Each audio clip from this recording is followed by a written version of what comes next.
Alhamdulillah Rabbil Alamin.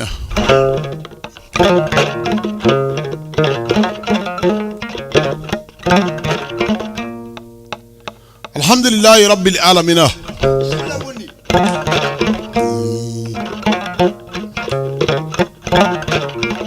Tanuba Allah Ta'ala adamana nama samina abilla ba masamin bulu.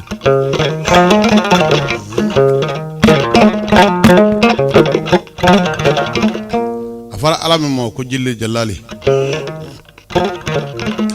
Ar-Rahman Ar-Rahim Al-Malik Al-Qudus Salamun Mu'min Muhaymin.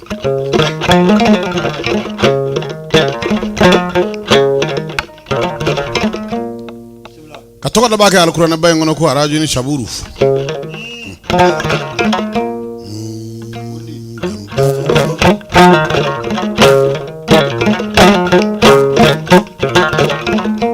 Kira woni nabi nyuma woni kutubu ni waliju olu be benaka ka fo ko ala min binga mawnyita alaina ay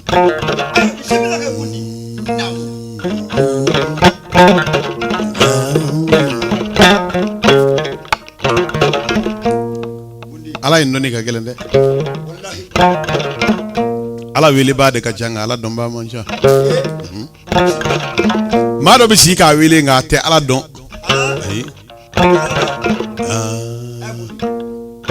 ay ni ala don ni mo ko sawali bi sawali o ngani mi ta ala don ni mo ku ka sawali ti so ka sawali fiu ngani koyi kenye ina sawali o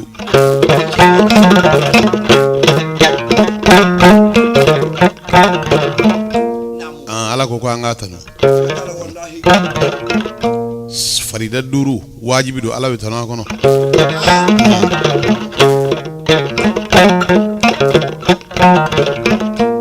ni mami ya Allah Ta'ala wele ala bi jabi ni mami ya ala don fana ala bi don ala ne ni mbeke kamo ala yema se kan duni kamo abatu kamo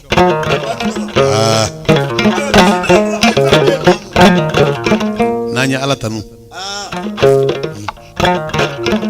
kira ke masaba tane sabanda bima ba ke ba mo ganna Allah Ta'ala e kira do sukandi koy kira foroni kira labay ko ala nyeni la harad law kanu ko do we islama yi ngani yenu yorofo uti sofiu ay amanu yi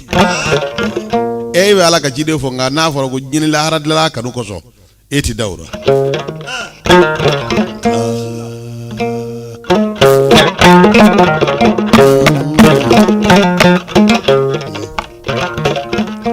anga baro nan kena banu ama joko 2002 bina kewa ha 2002 bane uchira di umachiyo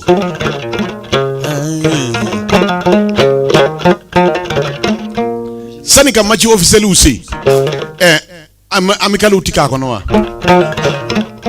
ha andere mo tika kono wa nga dabora minga mo sele nga cha unyana jamana ka kono wa unyana je bane sari numa chikui ya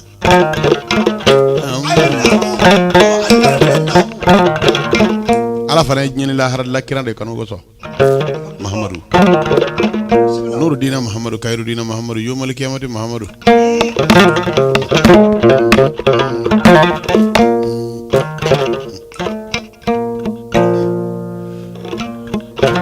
Abdullah de Ariaminata de Abdul Mutalabi mode Muhammadu nuru dina Muhammadu kairu dina Muhammadu yomal kiyamati Muhammadu alaka nafani Muhammadu yimbarkay nyini la hara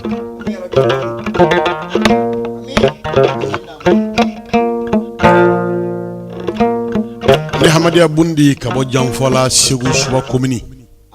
nyongo maratoro maboga cha woro bulu uluko ngakuma manyana mawi wallahi ko sabu ko nya duni nya toro ani anenini ani akofa kuma ko be manyana ma de no fe ko tro ko manga bu ite malangolo no fe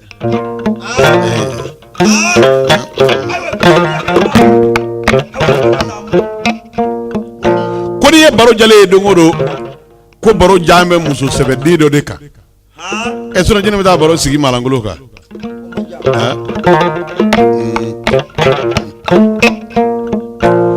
donc ni nyenzigi ni ngana inga ya wajibi du konsi min dira mo ko hamade mabo ko ni ngone mara dai se ka kuika tuko ala jowna minungo ala nu ko akira minu ndana ala fe nu ma jow dokuna minu nya do ko ni ma min dara allah taala fe bara do de dirimo ala ko ni ala nyesiranye ani ala batu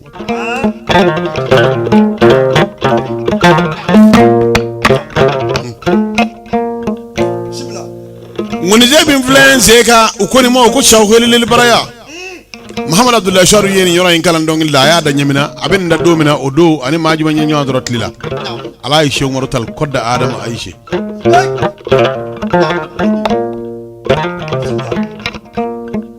ka mode barkada luga charro basiru tal sidi tal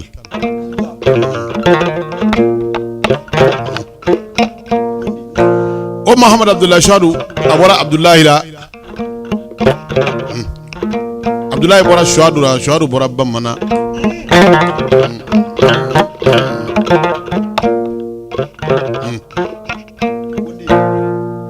awajibi amanga Muhammad Abdullah noye Muhammadu bun Abdullah Muhammad Abdullah Shuadu ala bunyaminu ndamo chefiri konona ambe sirafe ambina amba nedo korofo nunyanje ay kaliwa minunge ay bonya mi zoro kaliwa ura ay chesiri minunge ay fe minu nyini ala fe ama fe minu nyini ala fe ambe anda do rabbi doni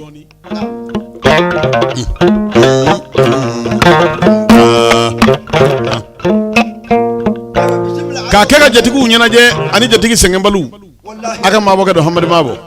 nu ko amako hamadi bundi ngoni marabe je ka au nyana je nayi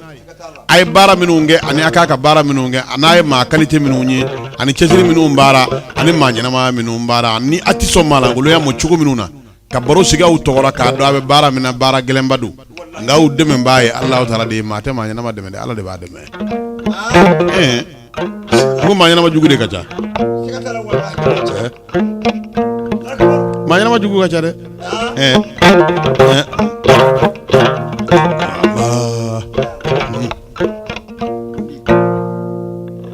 ni ma min gara manyana ma yedun manyana ma yin konna na ni alama faray ka ijugu bi muso de fu suka blaila ijugu koni manyana ma min bara na muso nyeba ka yitara o muso man chawu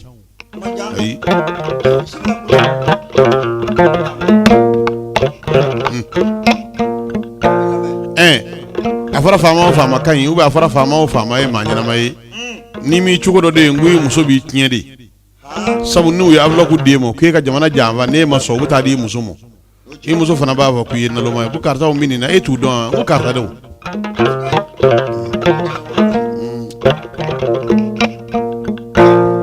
ke ka ba karta bulu e ta fa do ngwa fa ne fa beta uba ban ne ban ndi hakade ba ni nyanje ibe ngile nga isa ngile inde fenjia ebo kile inde sak ebo kitugo kile ngile kata ko kile ngile kata fi de sak yere dilarbli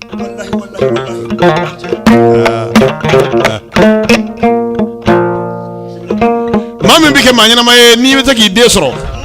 mami bike manyana maye ni be taki muso soro amma mancha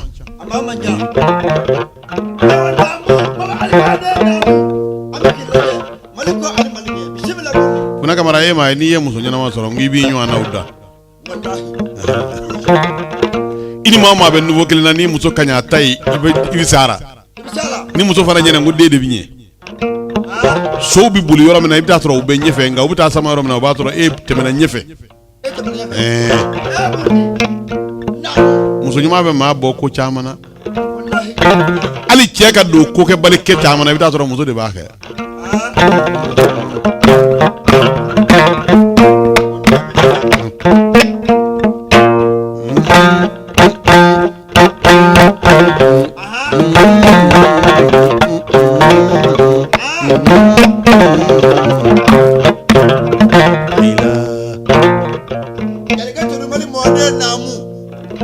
yora wala baye dugure nara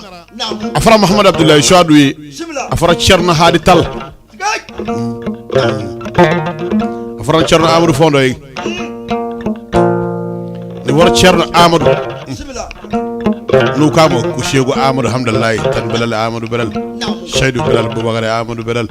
Soufurlahi dana hamdu kar hamani dana hamdu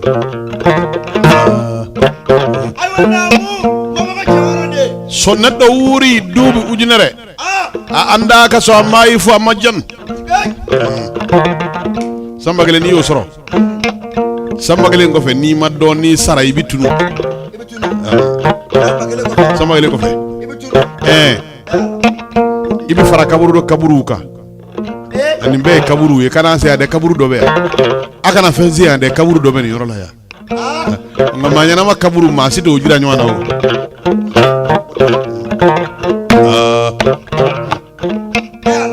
ngani tora sirina o bafo e kana fenzi ade ma do ni kaburu do be ni yorola ay ta nya fela ngani ma min be ni nyana mawmo ala kama akira kamo ne sara etitunu ni maw fana tara kaburu do wa ko nde karta kaburu yo nuko kabo karta jume wafo ala nyesra nye bayinge ni ngumi nye maw mo wole ko nye maw mo e mati daga nye maw mo ko maw bi jikien mo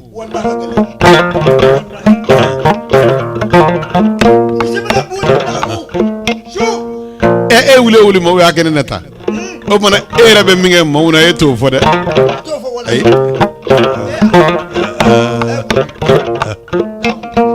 ni mama tukura ala jona bitla ka ya fanyi na fe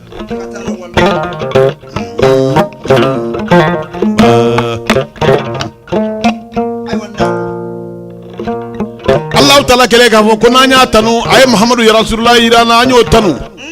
Muhammad ibn Abdullah fana mado debe o en yoro en kalan dongilla Muhammadu Abdullah Shadu ayada nyemina abada domina ani ala Aisha mortale nyu andoro nyemina jume ndo kramo birima sira ture ka nyemina sagola ko nyemina konena kaw ka nyemina haydara la kaw ka nyemina ulala la kaw ka nyemina susula ko nyemina bertela kaw ka nyemina trawre la kaw ka nyemina kuytala kaw ka nyemina silla la kaw ka nyemina anda zirat jamu mo anda ma se jamu mo do na fara ko karta sago ba ko koy bora nyemina wa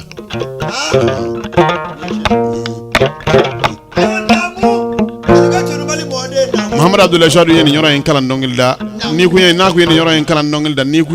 akumi bi akumi bi sabale ta do ko ma bisa ka Muhammadu tanu Rasulullah ka tanu ka ba ube ka kala ndongil da Muhammadu ka ba e mo boka bi Muhammad Abdullah Shadu kundo do fiu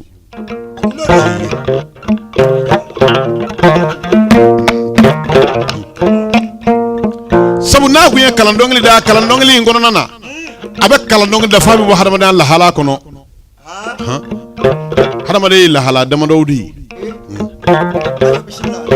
e may mo do be abi miri fa akilita la bli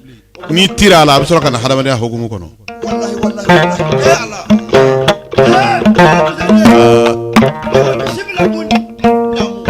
ni sunana ibora hadama de hogumu kono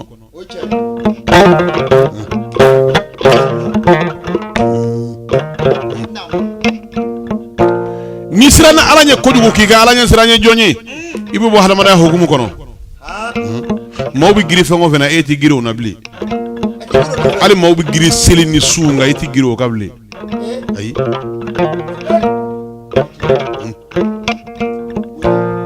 ibu don ebe fenwere minga boka te selini sunga obi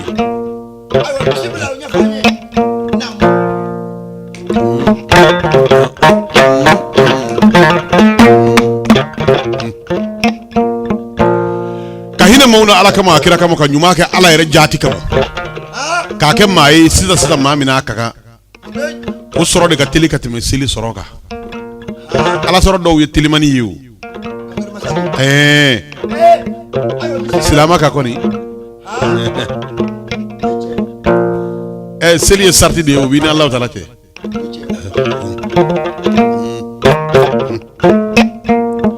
jaga fana ye sarti ya bina Allah taala ke su ye sarti ya bina Allah taala ke nga nyuma yere bi yere ni galabudi ni nyanyi nyuma ko ni ma ka seli tise ka idie nafa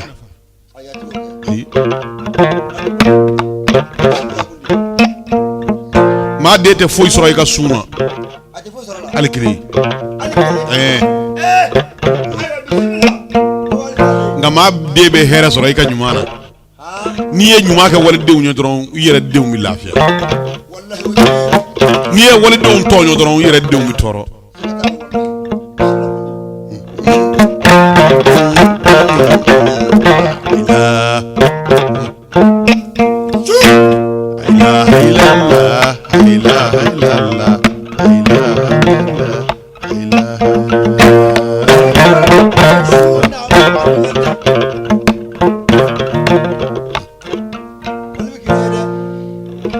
foyi tɛ ala ka dɛmɛ bɔ maaw bɛ maa dɛmɛ u bɛ tila k'i janfa maa kelen minnu y'i dɛmɛ o maa kelen bɛ tila ka k'i jugu ye nka ala tɛ maa dɛmɛ ko ala kelen bɛ tila ka k'i jugu ye sabu ala tɛ kɛ maa fɛ a bara k'a bɛ bayi na maa bɛ kɛ maa fɛ i bɛ tila k'a gɛn ko ne t'a fɛ bilen nka ni ala kɛra maa min fɛ ka ban ala farali kan hali e maa ye wa o b'a fɔ karisa fɔlɔ barika tun b'a la dɛ ayi ko nka bi barika taara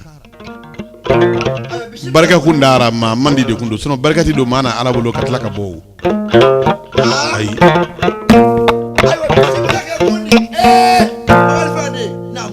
maa ɲuman kɛnɛ Inter TV arabasu 22h mana tɛmɛ nɛgɛ ɲɛ damadɔw k'a zigi Inter TV jabaranin na minnu ye baara kɛ dugukolo in sanfɛ n'u sara nka u ma tunu yarɔ ne y'a fɔ dɔw bɛ sa olu bɛ tunu nka ni dɔw sara olu ti tunu olu sale bɛ se ka maaw mako ɲɛ dɔw ɲɛnama don olu tɛ se ka maa mako dilan i bɛ taa fɔ dɔw sale a bɛ dilan ayi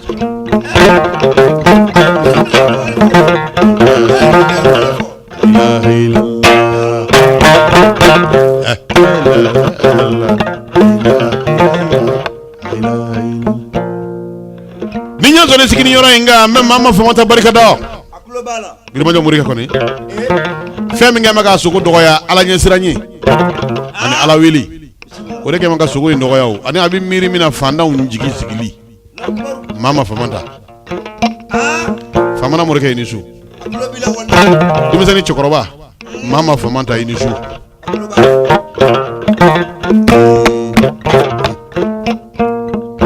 maa ɲɛnamaw yɛrɛ yɔrɔ o yɔrɔ a yɛrɛ yira ye ne taara yɔrɔ o yɔrɔ ne ni a bɛ ɲɔgɔn kun ne ye n kun kɔmi n ko nin n'a bɛ fɛn dɔn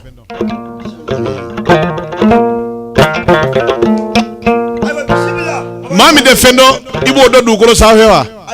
maa min mago tɛ maa wɛrɛ ka dɔnni na maa min b'a ko ne mago tɛ se maaw ma o tigi tɛ fɛn dɔn o ye kodɔnbali de ye o tɛ foyi dɔn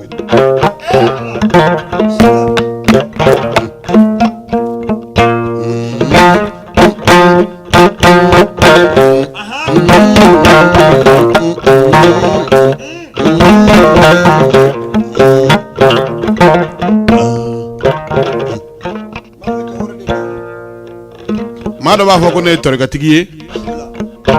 ne b'a ka karisa ka taasira defa n bɛ kira ka taasira kan maa dɔ b'a fɔ ko ne ye sunnamaa ye n bɛ kira ka taasira kan nka maa min y'a yɛrɛ danga ka di ala mɔ Muhamadu Rasulullah ka taasira kan sunna o ye Muhamadu Abdulayi Suwadu de ye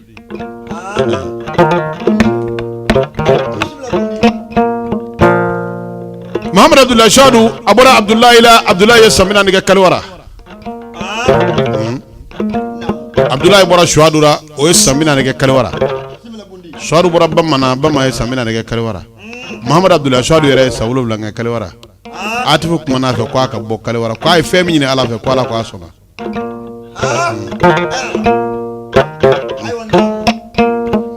ko faw ni mɔkɛw ye sɛgɛn min kɛ ko e kana sɛgɛn wɛrɛ kɛ bilen ko i ka taa faw ka forow kɔlɔsi olu ka foro ye mun ye ala ko ni ala ɲɛ siran ye e ko a bɔra Abdulayi min na Abdulayi tun bɛ hectare de sɛnɛ n'a ye foro sɛnɛ n'a ye foro in tila 2 ye a bɛ tila di kɔnɔw ni waraw mɔ ka tila di hadamadenw mɔ ko ne maa min ko ne ka dɔrɔmɛ 1 ti bɛn a ɲɛna a ba bɛ ko in mɔ ko a ye ala ma o ye ne ta ma sɔrɔ o la o dun n'i ta ma ka ban hali n'i ye nafolo sɔrɔ n'i ma foyi di maa ma a bɛ ban ala ka jiri fura ti bɔn wa n ko waati de b'a la ni jiri fura nugura a bi bon n'a bɔnna a bɛ tila ka nugu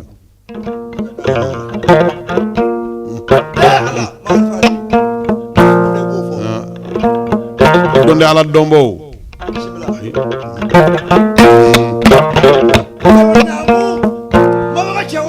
Mahamadu Abdulayi Sadu a kɛra ka kaliwa kɛ kaliwa in kɔnɔna na tun Asimu kuma n'a fɛ k'a ka bɔ k'a ka taa fa ka foro kɔlɔsi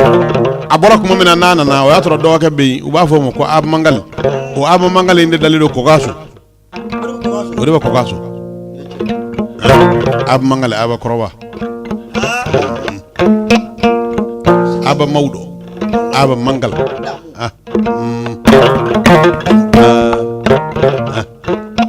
esa ngo Kokaso wari min bɔra kaburu la bɛnna 19 de bɔ million dari kɔnɔntɔn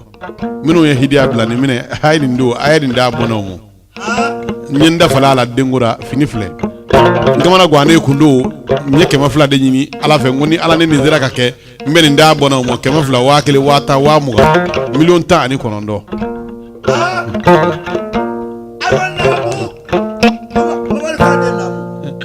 maa min y'a di ala ma ani maa min m'a di ala ma ni ala fɔra ko a ye juru sara maa min ye juru don ala la o de tabi sara o nka maa min ka juru tɛ ala la min b'i bolo i b'i wasa don o de la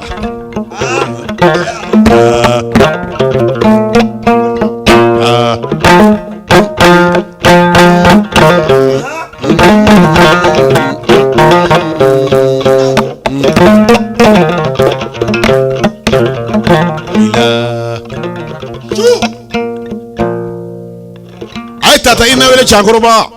morke dama dukuro tamonu nyanya na wula tita ka sayada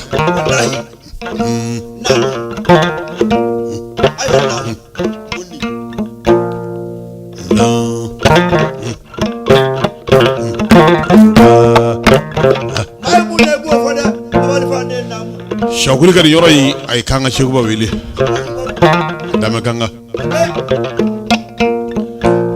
shawkili kan yoro nya Muhammad lemin wele adabe Abdul Bakhra ani ala nya siranya bi na ko feme wala ya ala ko biso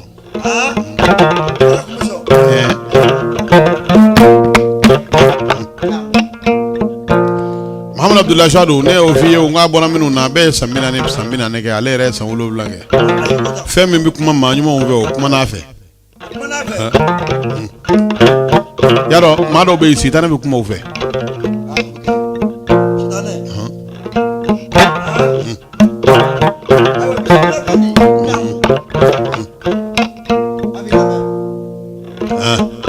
ngama ma be ni ya Muhammadu Rasulullah kanu sitane tete ka gelela sabu sitane bi na femi yini o fende bulu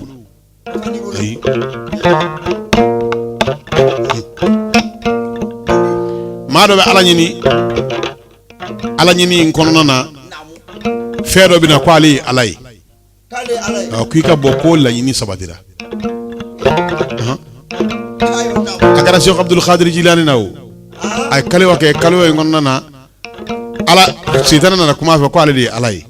ko ala min kuma na nabillahi Musa fa turu sina kurula ko ala inde alai ko de alai ko ala ko ason ne soni ka febe mo ako Sheikh Abdul Qadir Jilani wa ku ibara ka fengo fenge ako nzona mo kuni bora kalewa ina ku kana bato kebli kuni fengo fenyi ni ala be ne bo dimo gorobe Sheikh Abdul Qadir Jilani sigara sabu kala ka de kujum sabu bayanu don tebera ay o tebera ni gara sufiye sufiye ngono na ni makala ni ala ma faray ka ibifli ibe farti dangara o ngani kala na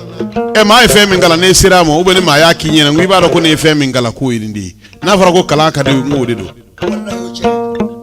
odo adu zeme Qur'an kono ko Sheikh atoydi nabillahi Musa ala kuma na fa turu sina kurula kuma ka borani fa beke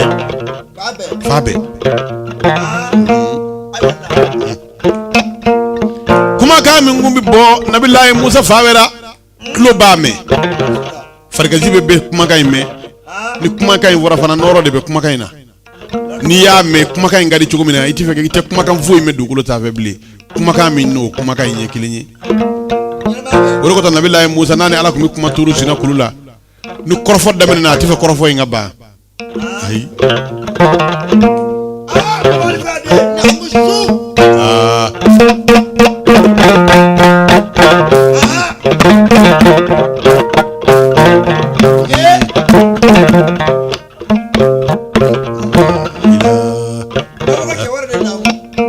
fane Muhammadu Rasulullah ka manyuma do nyuanyi manyuma nya kono na nabillahi Musa yo nyini nga kuma gelara nabillahi odo ya Rasulullah ko ako Musa ako kalande mo akai kai bire turuturu aka mangura ako itado ku ni kira do be kuma nawa ako ni anga superior do ye ako awye ala teruwi woluju ala teruwi ala ka barakela o yi majume unyi abi fo mo ko kirawo missionnaire de kira bi chide ina oni papier da maka manda tani ve ngai katlaka sigi kana ngama nyuma ci woluju ci olu ala teruwi olu yere ala kundo fo nyawndi ala ka ala bi dono ludi ala e febe seku ye ngaw ta sife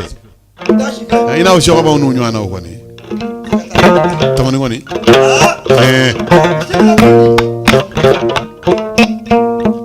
katimu jawara de ana hamdi hamid de hamadi modi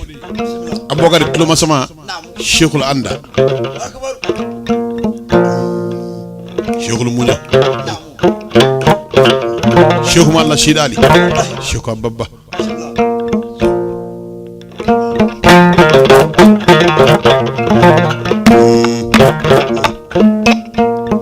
Choba ayedu chama soro bamako ayedu imedi alamo wallahi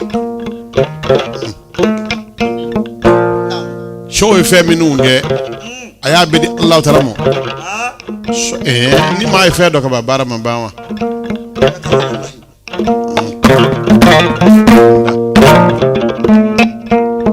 shoba mimbarani maumado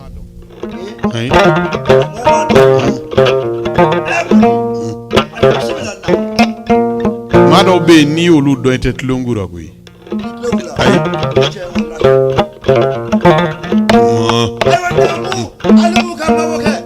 buye fa ani shiri kalilu fa wallahi babi fa Abdul fa mamu fa ani kamishi fa ani Dawda fa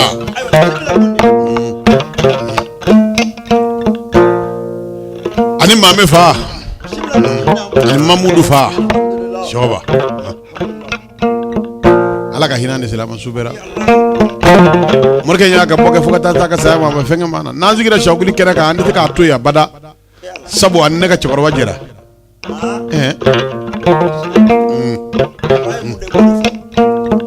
alini yena jamun ni ko banni nya lamene ya kana balayla hani ko koroju be no ma korofi ma fa ne faisio ka bay c'est di bao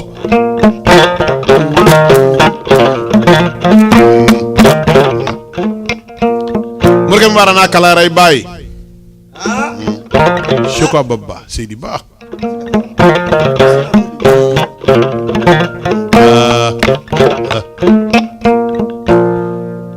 mbe Muhammad Abdullah Shadu ye bara minu ngembo sira fembina ayo bismillah ngani baraka wali judo baro ibi bo wali judo ka nyuma ngelenga wajibi eni ma baraka nyochi ge ngi to ka sodo korowodi ibaraka bintige ka bo nyoju koro ibi to ka se soju nyana ma do mo e bolu korowo ka teme ma nyuma ngo fara yudi niye ma nyuma ro ka barota ma nyuma were fana de ka limere bina joika fika temo ko sira de fana ko to nay mana nu ndamene mana fewre do bina jo anye koro fa nga fara dugu ka foliki tabu ma nyuma were dama nyu an kanu wallahi ni bité doni ba be ko ma nyu an ve ni bité ko ni nga biande nyu an ve de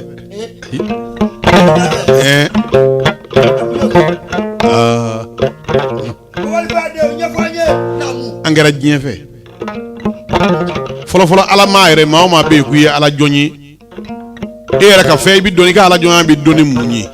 o e banjena yi banjena ni be folo doni ba badde ibe na folotiki baddo e kwa ni ngenna folotiki kwa atuguran na kwa ni ngenna folotiki kwa ni atuguran ni murke na ni hake na folotiki atuguran ni alaka jonyuma ina we dugo de kuyi wato no gele abu kaddu kono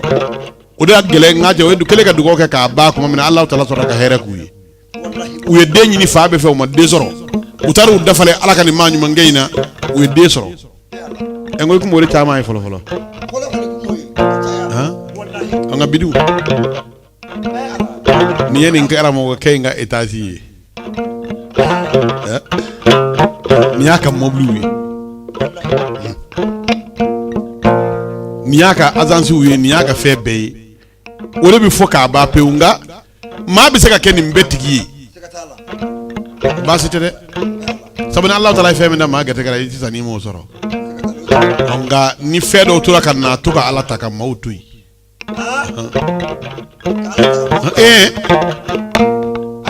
Nabilaay Nuhu ma la taka dina musuto yiwa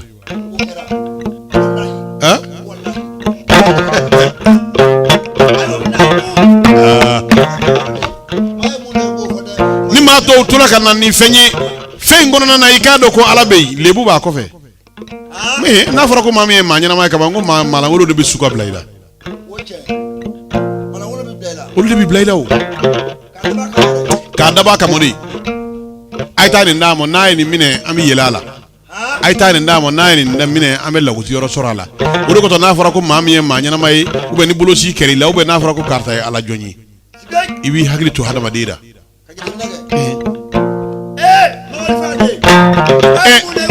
Muhammad Abdullah Shadu kale kiray maka sanga ke kiray ako bulu minu ba alkaba kono bulu keme sabani bulu bi woroni doni min ba alkaba kono e ngwa ko bulute nguye Muhammad wele ko Muhammad ako ni ay manga jama ina ko sengere bara ako sengere ko ni ay ni manga ina doro ko sengere bara uye nyame keme kasanu bore udaw safe ka Muhammad wele Muhammad sabali awnya ni zora moke una fauna ndulu masamauna alli tanga tasira ina kone kana nga tasira lagusi nga niye ni manga jama ina sengere bira fuka tay ibokolo wolo la site sengere amed damanu tamakaya ama garanti amba anta bolu la wonyera ba ankale bolu nuna ambe here mbe kiye ka ba Muhammad go ayi ko ale teneveu ko so maka kulu dama do be maka wolo ya maruta Allah taala ya maruta ko bo kulu be yere maka ke sanwe kadi ya rasulullah ala ko ayi Muhammad ko ayi ko ma so yoro mo folo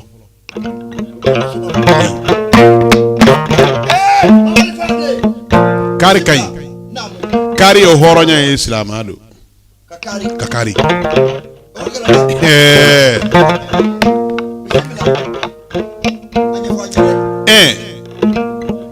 zamet lo kofe dogoyama ika jiguni kausai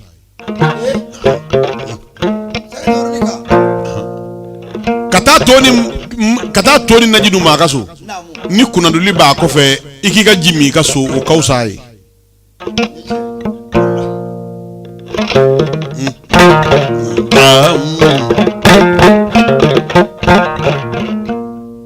koro de be banjina na mama bolla jina fe ma jina soro sufi adama de ni fone yi akoni bana jina doron ko jina de bi buli no fe sawu ena ko chogodi adama ako bundi no konam ako jirguru min sigile fle sigi me jirguru min grefe ako ni murubo keta te preda mateme ami ma sigi ni jirguru ngawti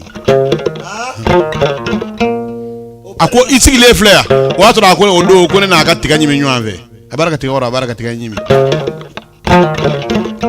o tamane ko fe dumuni don na ba ko kuruba fu buto ka balabala ka farabora amara ko du nyanve odo ako bundi ne ko na ma ko ngo dumuni no mandi de ene ko chugo dire ko mbanu ka makoro nu ka nzame uno ne ko chugo dire ako tinyeru akubina dum nyenyi na numina dumuni minu ndamo kuba njia ko de ayi kuba di moni mako minye no manye doro kubi kunada koni du horo kunada ka demba chera doro ko abisadi